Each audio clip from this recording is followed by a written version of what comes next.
Get the fuck out of here. Hi, I'd like to introduce you by your name and your band name first. My name is Daniel. I'm in EVERYDOGHASITSDAY. That's what I go by. It's sometimes, most of the time, it's just me. Sometimes it's a 2-piece, and very rarely a 3-piece. But yeah, I make all the songs for it. Funny enough, we came late. Actually, we came pretty much late, and we ended up making Daniel wait here like 20 minutes, I think. Yeah. But so I apologize. It was okay. I got to play around with the synths and stuff. It was very fun. Yeah, I mean, hopefully that like bought you some time. Bought me some time. Yeah, made you waste it. Where are you from originally? Born and raised Riverside, California. I love it here. I doubt I'd ever move. If I ever moved, I'd probably go to Finland because it has a funny sounding name, and I just want to tell people that I live in Finland because it sounds really funny. Finland is really funny. It's a very funny place. I knew someone in Finland. He was a pretty funny guy, so now I assume that everyone from Finland is pretty funny. Who was that guy? We don't speak about that guy. Trust me. Okay. You don't want to know about him. Is this bad lore or something? It's awful lore. You don't want to know about him. Would it happen to be a topic of one of your songs? All of them. All of my songs are about Finland guy. Don't worry. Finland guy. It's like some lore in case you guys want to listen to the songs. Now think that this is written by a very funny guy from Finland. You'll know. It's like those who know. Those who I'm kind of scared. I'm gonna be real. You should be, but next question. How's the music scene in Riverside? What was like such origin for you? I originally got into the scene. I think I met someone. I don't remember who it was. And they told me that they went to shows all the time, which is Orange Street. I remember the Paris Needs You interview, Joe mentioned Orange Street. I think it's really funny the fact that everybody mentions Orange Street on these.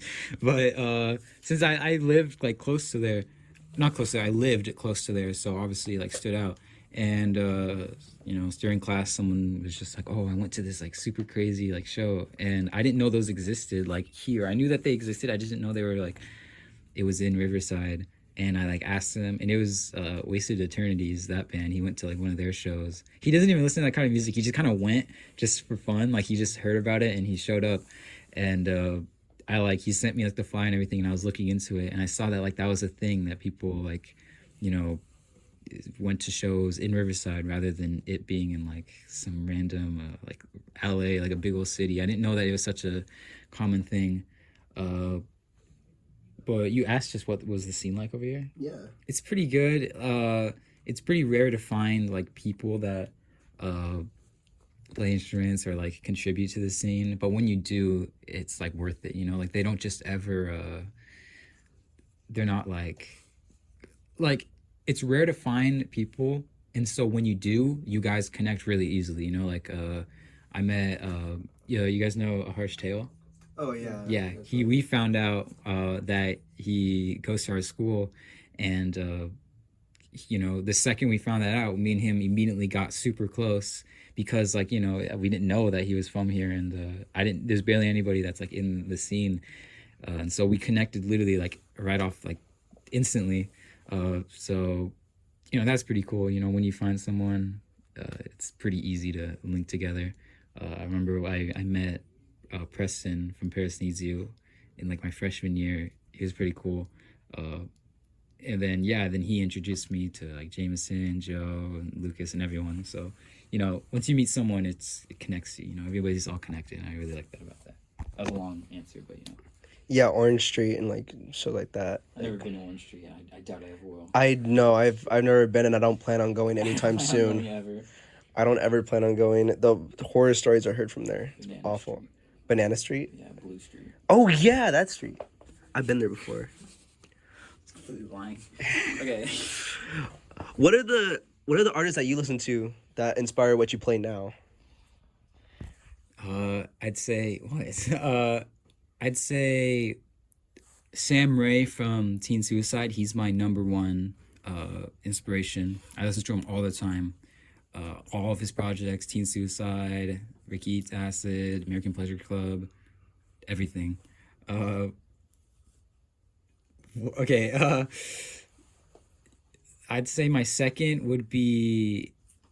It used to be my recent stuff and everything has been Sam Ray, but my recent stuff, I mean, old stuff was Liam McKay, obviously, Slankers Murderers, but that's pretty obvious. Obviously, I was gonna be inspired because I made like early slowcore music, and so yeah. But I would say Sam Ray most importantly. I remember I listened to his music in like seventh, sixth grade, and it made me feel emotions I never felt, and it wasn't super high quality. I used to think that you had to have super rich equipment, expensive equipment, and he would just like set up a tape player and play his music, and just that alone, it builds a feeling, and I like absolutely fell in love with that. And so if you listen to a lot of my songs, it purposely has a lo-fi feeling because of him. You know, he inspired me to want to like record in a lo-fi way, because it doesn't matter how expensive your equipment is, as long as you get to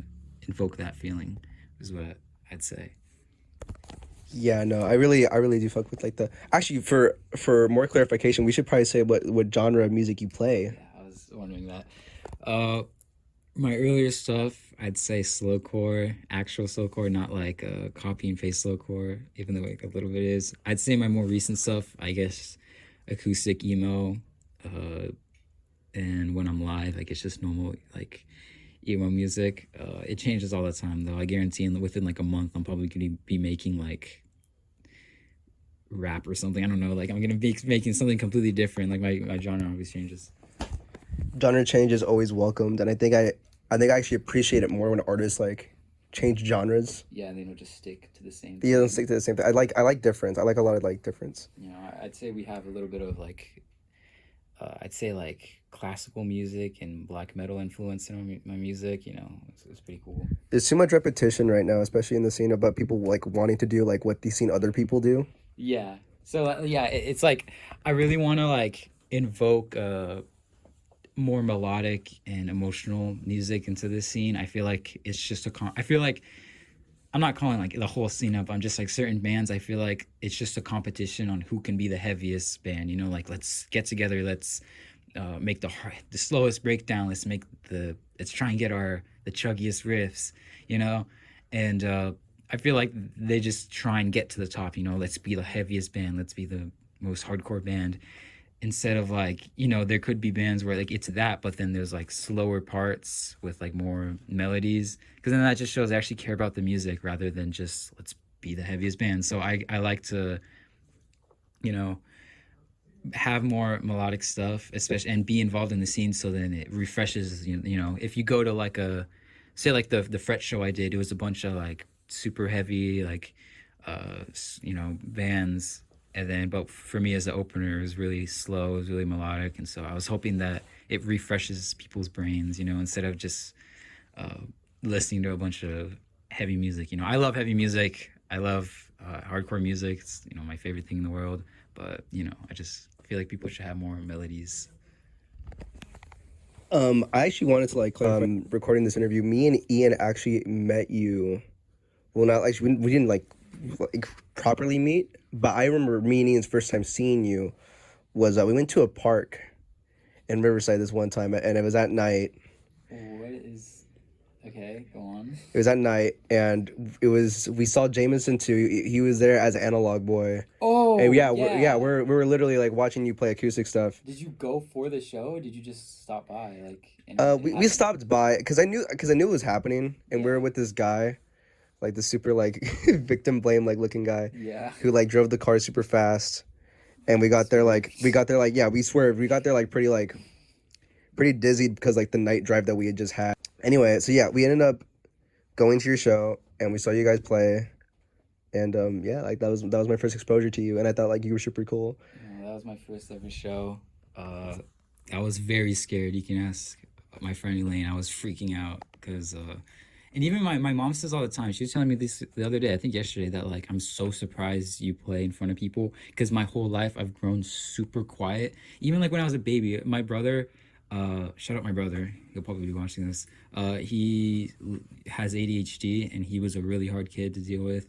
Um, he was always yelling and running around and all that. And I was the exact opposite. Like he would be running, I'd be sitting, like we'd be babies, like maybe like 4 years old. He'd be running around, I'd just be sitting there, just quiet, like just dead silent. And then like my cousins and all that, like my aunts would talk to me and I'd just be dead silent. Like my whole life I've been like dead silent like that. And really like anxious when it comes to like talking to a bunch of people. And so she always says like, I'm so surprised that you're able to do that. And so yeah, I was really scared in that first show, obviously, because it's my first time doing that. Especially me playing at the end, people expected a lot of me, and especially like just I wrote those songs, didn't even think I'd play live, just so for me to play these songs I put my heart out to, all my emotions to, for me to sing it in a bunch of people, like it's obviously like pretty scary. But yeah, I'm glad that you guys came. I didn't even know that. Thank you. I'm glad for the I think it was a free show too. I'm glad for the free show. Yeah. I mean, I don't know how you charge for a park. Like, Yeah, you'd have to like have like a ring of people around you guys probably. Yeah. No. Well, okay. So I understand that like. All right. So I mean, you're not a very judgmental person when it comes to like making music and stuff like that, and your opinions on music too. But what is a guilty pleasure of yours when it comes to like music? Yeah. Let's think. I'm trying to think. I really like Kesha. She's one of my favorite artists. Me and Jameson, like drummer for EVERYDOGHASITSDAY, me and him listen to Kesha all the time. Because I grew up with that kind of music. I really like just a lot of like old 2000s music because of my mom. My mom influenced my music taste a lot. And she grew up with like, I grew up listening to music like Hoobastank and like The Fray and all that, like standard like 2000s music. And I still really like that music because obviously it gives me nostalgia, and so it just makes me want to listen to that music more. So I'd say like 2000s music, just old music, like divorced dad rock music, like it's sick. It's really good to me because of that nostalgic feeling, and I can't ever tell people because they make fun of me. You can't really tell anybody. My friend Elaine makes fun of me for listening to The Fray all the time because she says that it sounds too like poppy, and she's always just like, it sounds like music that you'd play in like a wedding slideshow, in like 2012. And I'm just like, well, yeah, that's what the music was made for. It was made in 2012 and it was like pop music, like obviously it's not gonna sound like that, but I have that cover of Dead Wrong by The Fray. That's like my favorite song in the world. I listen to that like every single day. And it was very hard releasing that because I was revealing to the world my love for The Fray, which is pretty scary. Well, I think just from the mention of Elaine, I think the first thing I should say is I think that I'm gonna just say it, that I think I Wrestled a Bear Once is just okay. Just to say it. Yeah, just to say it. Yeah, like I love her. Everyone in this room is agreeing, just except her. Except her. And him. I Was the Bear is good. Yeah, you're just hating. It's just okay. It's just okay. It's just okay. It's just okay. Just okay. It's just okay. I just don't know music. It's amazing. It's not okay. It's amazing. It's amazing. Yeah. It's amazing. Oh, I thought you were agreeing with me. I thought you said it was just okay too. No, it's the best thing that's ever came out. Do we have some drama in this room? We all start fighting. You trying to beef? Yeah, Yeah, I'm trying to beef. I'm trying to beef actually. Say they're bad or else we're stopping the interview. Ian agrees with me. He's not saying anything. He's not even saying anything. He's just nodding his head. Well, they can't see that. All right. Yeah, they can't see He that. could be doing anything right now. Actually. Say they're bad or else we're stopping the interview. Ian agrees with me. He's not saying anything. He's not even saying anything. He's just nodding his head. Well, they can't see that. All right. Yeah, they can't see He that. could be doing anything right now. He could be like doing jumping jacks right now, and they wouldn't even know. If he did jumping jacks, he'd drop the whole thing. Yeah. He not only would have to pay for my camera, but it's like that thing too. I don't. Is that even? What even is that? What is that? amp. It's the smallest amp ever. It looks smaller than like even a beginner amp too. That's the thing. Size amp. I bet it has a great personality. Yeah, it's very funny. He has an amazing music taste. Sorry, continue. No, it's cool, man. Hey, so Hey. what was the? I heard that like you're gonna make an album soon. You're starting out some big project. I saw it on your story actually. Dude, I announce projects like every week, but I have this one album that I've been working on for a little while. I haven't named it yet. I don't want to like throw out a name just for me to change it because I change names all the time with my albums and cancel albums all the time. But there has been an album I've been working on for like almost like a year now. And my Victory EP that recently released, that was like half of the album. But I've realized that none of the songs really match together, and so I just released them on its own. And I realized that for this next album, I wanted more of like I wouldn't say like a sad feeling, but you know what I mean? Like more, it goes from like, I don't know, teen suicide, obviously, that's a big influence. I feel like if you just listen to the music, they all give the same emotion. And so I want that, I want them all to have the same emotion. I just love more sadder music, like music to just listen to, just when you're just going through a hard time. I have a few songs like that, but I'd like a whole album full of that because, that would be pretty cool. I have a lot of projects out. I just lazy. What's actually like one of your like favorite projects that you were to work on? Like one of your favorite songs that you've worked on? That I have worked on? Yeah, they have worked on. I'd say working on my self-titled album was really fun because when my first album, Hang In There, that was like I didn't know I was going to release that. I made that purely on my own. I just was having fun. I really liked Psychosis Motorist and slowcore. It was my favorite genre. I just decided like, hey, I play guitar and I know how to mix and all that. Why don't I just make some? So I just made like that. See, that's just my aura, dude. Every time I walk into a room, music starts playing. Yeah, I just I lost my train of thought. What was I just saying? I think you were just talking about how that's one of your favorite like. Oh yeah, and so I just made that. I wasn't thinking this is like I'm releasing this. I have to make it good for people. I just made it. So if you listen to it, there's a lot of imperfections. Like it's not very like original. I'd say it's more original than most slowcore albums get. But like there was a few a bunch of covers in it. It was the mixing was like all over the place, but that was because I didn't make it to impress people. I made it just for fun. And then I showed it to a bunch of people. I sent them the whole album. They listened to it and they loved it. And they told me to release it, and I did. And then so for my self-titled album, I was thinking I can't recreate that feeling. I was thinking like, okay, I worked on a few songs. I was like, okay, I'm gonna make some slowcore music. It just didn't work. I'd try and.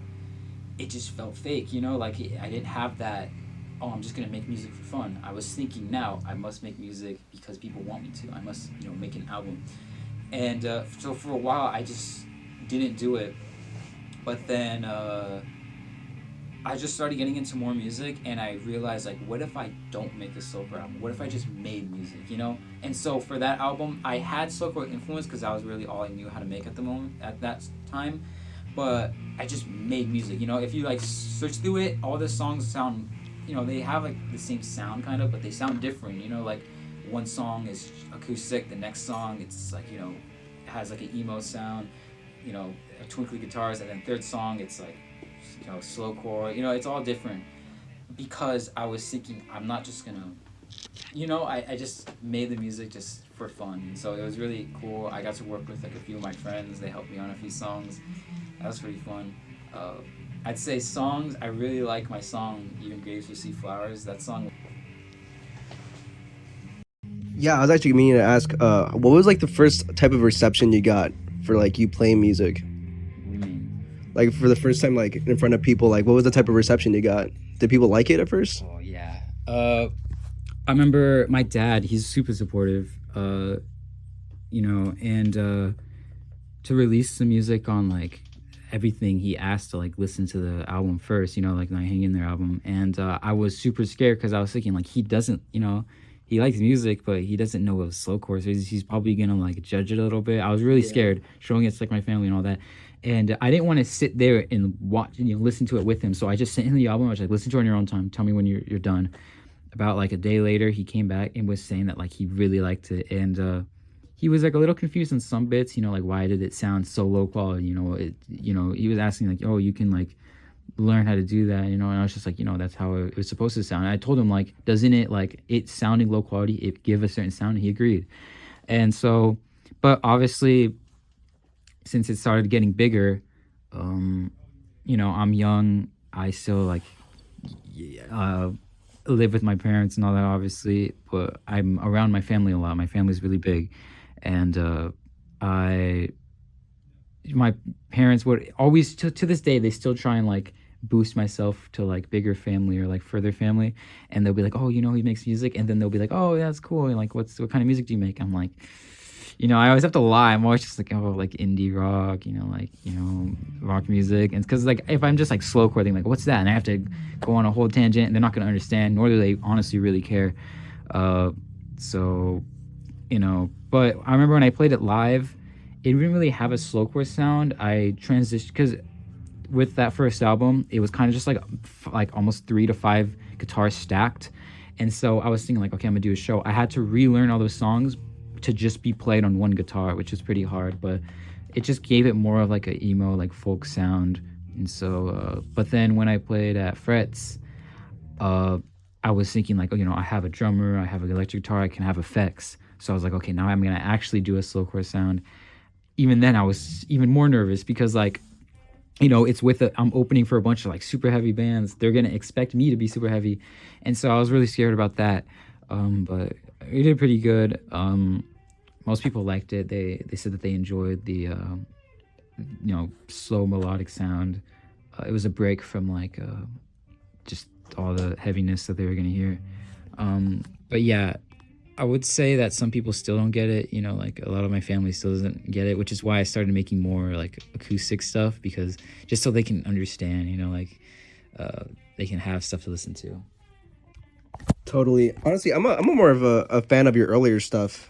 Everyone is. Nah, like my favorite song by you is like your epic rap battles, Drake versus like Squid Game. Oh, I remember that one. Yeah. Yeah, that's like my favorite song by That was you. my favorite song. Yeah, that one was hard to make. Dang, that one took like almost like 4 months to make. It was hard. Yeah, I'm mostly just a fan of your earlier stuff though. Yeah. Okay. Shut up. Look at this guy real quick. That's so fucked up. Question? He probably. I mean, you agree with that choice. I agree with that choice too. I mean, yeah, like that's fucked up, like what they were doing, but like, why'd you have to ask? Because I thought that was a good question. You could have asked like, what would a band be to make you want to go? Like, make it positive. Like. Okay, yeah, screw it. Okay. We really do this. Okay, what's one band that we see on the flyer that you would go to just to see him? Paris Needs You. I've seen them live like 3 times, but sorry, wait, hold on. My pick is stuck in my AirPod case. Give me a little bit. I don't know. Put it in there like just like it's. No, I don't know how this happens. There, Paris Needs You. I love their band. Even though that I'm friends with the members and they, they're like my friends, I'm still like they're literally one of my favorite bands in the world. Like genuinely like I'm their biggest fan. Like I love them so much. I'm such like an annoying fan when I hang out with any of them because I start asking them questions about Paris Needs You. Like I'm literally just like a huge fan. It's not even because like I'm friends with them. Like even if they're some random band that weren't anywhere near here, I'd still love them a lot. So I support them all the time. I make merch for them all the time. I love them. I love Preston. I love Joe. I love Jameson. I love Lucas. I love them all. Shout out to Preston and James and Preston, James, and Joe, because they were actually like my first interview. So shout out to them if they watch this, if any of them watch this, even for like longer than a minute. I know you're watching this. Love you guys a lot. You guys like it's like started this for me. So thank you. Yeah, me and Jameson have gotten really close. Since Jameson drums for Every Dog Has Its Day too, me and him have gotten super close. I remember like the first rehearsal for Every Dog Has Its Day we had, we were so awkward, we were so like silent, because usually when we hang out it was with the Paris Needs You and me, like all of them, and I'd hung out with Joe and Preston on our own, but not Jameson. And sorry, wait, there we go. And so into the mic. Yeah, you're right, dang it, everybody would have loved that. you know me. And then, but recently we had a rehearsal like a few days ago, and we were super close. You know, like we were laughing the whole time. We were like just talking about our personal lives. You know, we were so you know I love Jameson. You know, he's pretty cool. I love them all. Shout out Jameson. Shout out Jameson. Shout out everyone. Shout out everyone. So has there any problems that you've seen at shows that you've seen so far that like, or anything that you've seen at shows that you have like that you wish that like people keep continuing to do like in the future? Like pros and cons. Pros and cons, yeah. I'd say cons, people just being babies, like getting crowd killed, and then you press them or you call the cops or anything. Like just dude, just if you're gonna get whiny about getting hurt, don't go to a hardcore show. Go to like an indie show or literally anything else. You know, just stay home. And if you just care about, if you don't care about the energy and only the music, just listen to the music at home. Just go on like SoundCloud or Bandcamp or anything. You know, like you're there SoundCloud or Bandcamp or anything. You know, like you're there for the energy. Like nobody, you know, realistically nobody just goes for the music. People go for the energy and for the people. So that's really annoying. I don't like rude people, as you know. People who are quiet, you know, obviously, no, people are quiet, but if people who, like, ignore you, you know, like, if you're trying to say what's up to them and they just won't say anything back, people who aren't really supportive of the scene, like, people who have big egos, like, you know, like, bands that, like, won't follow you back because you don't have enough followers or you're not cool enough, like, I'd say cons. I love when people are really talkative, you know, I've made so many friends at shows, I've met so many cool people at shows, you know, like, I'll just, literally, like, every show I go to, I make at least one new friend, and which I love, you know, I love that feeling. I love, what do I love? I just say the, like, just the the inclusion of everything, you know, like, everybody feels close, it feels like just one giant friend group, which I love. When people start pits, you know, like when people have the courage to do it, I'm always too scared to. I'd say people who just support other bands, you know, like by making merch or, you know, doing interviews or just shouting them out or anything, it's pretty cool. But yeah, that's all I'd say. By the way, before anyone says anything, he meant pros. Okay, he meant pros, not cons at first. Yeah. So, you know, I mean, it's probably obvious, but, you know. It's okay though, because this is very like last minute, and this is also very like we're running off no script too. So, yeah. So this isn't pre-planned or anything. Yeah, there's a teleprompter in the back right now where it's like reading us all of the. Shout out to my mom. I haven't mentioned her yet. Surprising. I think I did. Yeah, I mentioned my mom. Say shout out. Just shout out to. I feel like there's someone in the back of my mind. Just every band that's like I played with. You know, they're all really cool. Shout out. Marcus, Breathing Techniques, and Empty Parking Lot for getting me on his tour. You know, gave me a lot of exposure. He was really cool. Just to meet, he was a really cool person. I'd say shout out, you know, Paris Needs You, obviously, all of them. Keep saying that, but you know, they're really cool.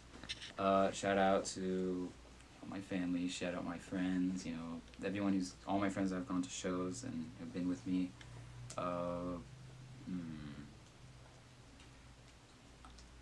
trying to think.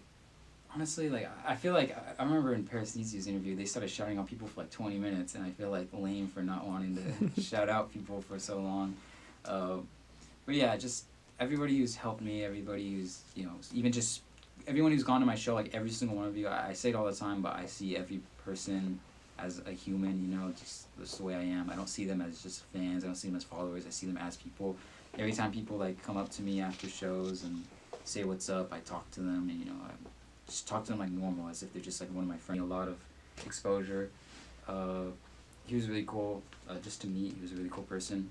I'd say shout out, you know, Paris Needs You, obviously, all of them. Keep saying that, but you know, they're really cool. Shout out to my family. Shout out my friends. You know, all my friends that have gone to shows and have been with me.